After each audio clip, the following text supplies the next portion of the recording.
कहानी नीरू की है। पंजाब की नीरू की शादी दिल्ली के राहुल से होती है। दिल्ली कितना बड़ा शहर है ना, लेकिन आप लोगों का घर तो बहुत छोटा है। हमारे पंजाब में तो ये बड़े बड़े घर होते हैं कि मजा ही आ जाता है। कोई बात नहीं नीरू, मैं भी तुम्हारे लिए बहुत बड़ा मकान बनाऊंगा बहुत जल्दी। नीरू के पिता जहाँ पंजाब के जाने माने व्यापारी थे, वहीं उसका पति राहुल दिल्ली में एक सिंपल नौकरी करता था। माँ, यहाँ तो घी मक्खन इतना महंगा है कि क्या बताऊँ। मैं तो तरस ही जाती हूँ घी खाने के लिए। नीरू की माँ को ये सुनकर बहुत दुख होता है। मेरी बेटी को घी नसीब नहीं हो रहा है और ये बहू यहाँ बैठकर घी में शक्कर डाल रही है। देख वनिता, मैं साफ कह रही हूँ, इस घर में जितना घी आएगा उतना ही मेरी बेटी के घर दिल्ली भी जाएगा। अरे ये क्या बात होती है माँ जी? बेटी का उतना ही करो जो अच्छा लगे। अब क्या मायके से घी और मक्खन तक की सप्लाई करोगी आप? हाँ, मेरी बेटी किसी चीज को तरसे मुझसे बर्दाश्त नहीं होता। अब क्या था, नीरू के मायके में 2 किलो घी आता तो 2 किलो दिल्ली जाता नीरू के पास। एक दिन, माँ बड़ी गर्मी पड़ती है दिल्ली में। इस घर में तो एक ही एसी है और वो भी ड्राइंग रूम में। सारा परिवार एक ही कमरे में सोता है। हाँ बेटा, वो तो हर घर की कहानी है। यहाँ भी एक ही एसी है। अरे बिल इतना आता है कि क्या बोलूं। तभी वहाँ राकेश आ जाता है।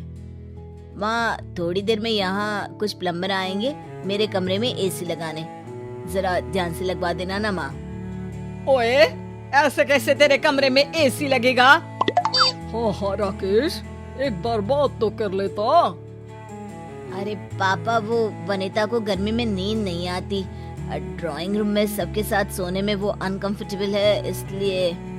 अरे पूरे परिवार के साथ वहाँ तेरी बहन नीरू भी तो सोती है। वो नहीं हो रही क्या अनकंफर्टेबल? समझ रहा है ना? अगर एसी लगेगा तो एक दिल्ली में तेरी बहन के कमरे में भी लगेगा, तभी तू लगा सकेगा। राकेश वनिता को सारी बात बताता है। वनिता करती भी क्या, मन मार कर बैठ जाती है। माँ, ये लोग ठीक नहीं है, क्या करूँ मैं? अरे बेटी, यहाँ आ जा, तू यहाँ आकर रह ले। अरे छोड़ दे ऐसे पति को। कैसे छोड़ दूँ माँ? समाज क्या कहेगा, लोग क्या कहेंगे? वैसे भी मेरा एक बेटा है मयंक। अरे हटा बेटा, तेरी उम्र ही क्या है? इतनी परेशान रहेगी तो काम कैसे चलेगा? खैर, बात आई गई हो जाती है। माँ को लगता है कि नीरू ठीक है, तो वहीं नीरू के मन में एक ही लाइन चल रही होती है, यहाँ आजा। माँ ने तो बोल ही दिया है कि यहाँ आजा। बस मयंक थोड़ा सा बड़ा हो जाए, इन गरीबों को छोड़कर मैं वापस माँ के पास ही चली जाऊंगी। वो इसी सोच में बाजार में चल रही थी कि मैम, आपका दुपट्टा जमीन को छू रहा है। नीरू जैसे ही उस लड़की की तरफ देखती है, देखती ही रह जाती है। हाय रे, कितना सुंदर लड़का है ये। अब क्या हुआ? मैंने कहा आपका दुपट्टा। तो खुद ही उठा कर दे दो ना। लड़का समझ जाता है कि नीरू उस पर फिदा हो चुकी है। वो उससे उसका नंबर लेकर चला जाता है। अब क्या था, नीरू और रोहित में लगातार बातें होने लगती है। मैं हरियाणा का रहने वाला हूँ, यहाँ एक बड़ी कंपनी का मैनेजर हूँ। अच्छा, और कितने बच्चे हैं तुम्हारे? बच्चे? अरे मेरी तो शादी भी नहीं हुई है। तुम बताओ, शादी करोगी? नीरू शर्मा जाती है। अब लेकिन मैं तो पहले से ही शादीशुदा हूँ। मुझे फर्क नहीं पड़ता, बस तुम शादी कर लो, भाग चलते हैं। बहुत पैसे वाला हूँ मैं, हमेशा खुश रखूंगा तुम्हें। नीरू रोहित से मिलकर सारा प्लान बना लेती है और फिर एक दिन घर से भाग जाती है। दोनों शादी कर लेते हैं। शादी के बाद, क्या बात है नीरू, तुम्हें परेशान सा देखता हूँ, सब ठीक तो है ना? हाँ, सब ठीक है।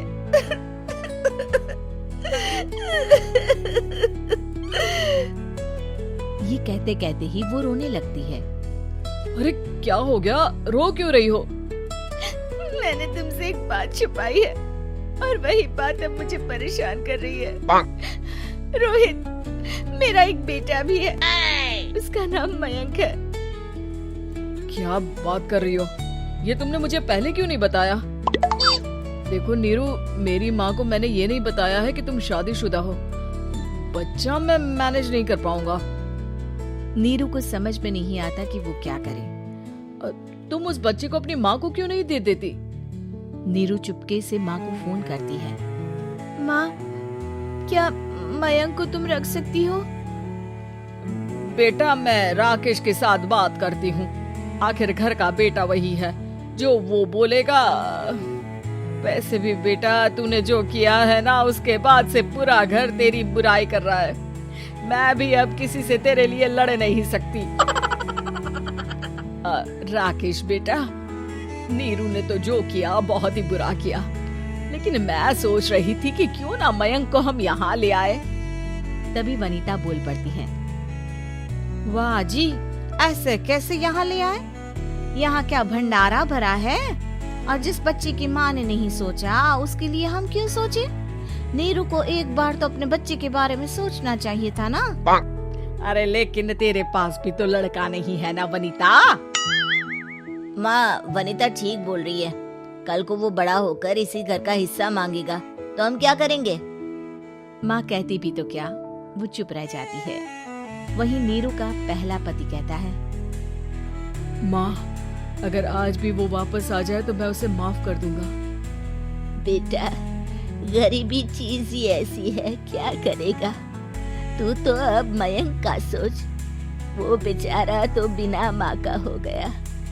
मयंक के खातिर तू दूसरी शादी कर ले बेटा। लोगों के लाख समझाने के बाद नीरू के पहले पति की शादी रिद्धि से हो जाती है, जिसके पहले पति से 2 बच्चे होते हैं। देखो जी, मैंने शादी सिर्फ बच्चे के खातिर की है। मैंने भी शादी सिर्फ बच्चों के खातिर की है। वहीं नीरू के दूसरे पति के मन में ये बात घर कर जाती है कि नीरू एक मासूम बच्चे को उसके खातिर छोड़ कर आई है। अब देखो नीरू, मुझे लगता है कि जो औरत अपनी कोख का बच्चा छोड़ सकती है, वो तो कुछ भी कर सकती है। कल को तुम्हें मुझसे अच्छा कोई मिल गया तो तुम तो मुझे भी बाय बाय कर दोगी ना। नीरू को अब उसका दूसरा पति ताने देना शुरू कर देता है। तंग आकर नीरू उसकी यहाँ से भागकर अपने पहले पति के पास चली जाती है, लेकिन ससुराल में क्या लेने आई है नीरू, मयंक को? नहीं नहीं सासू माँ, मुझसे गलती हो गई, मुझे माफ कर दीजिए। नीरू, अब वक्त खत्म हो गया है, मेरी शादी हो चुकी है। तो छोड़ दो ना उसे, हमारा बच्चा है। मैं आपको अपनी माँ नहीं मानता, मेरी नहीं मान तो बात अच्छी है। नीरू मयंक की बात सुनकर समझ जाती है कि उसके पास अब ना आसमान रहा ना ही जमीन।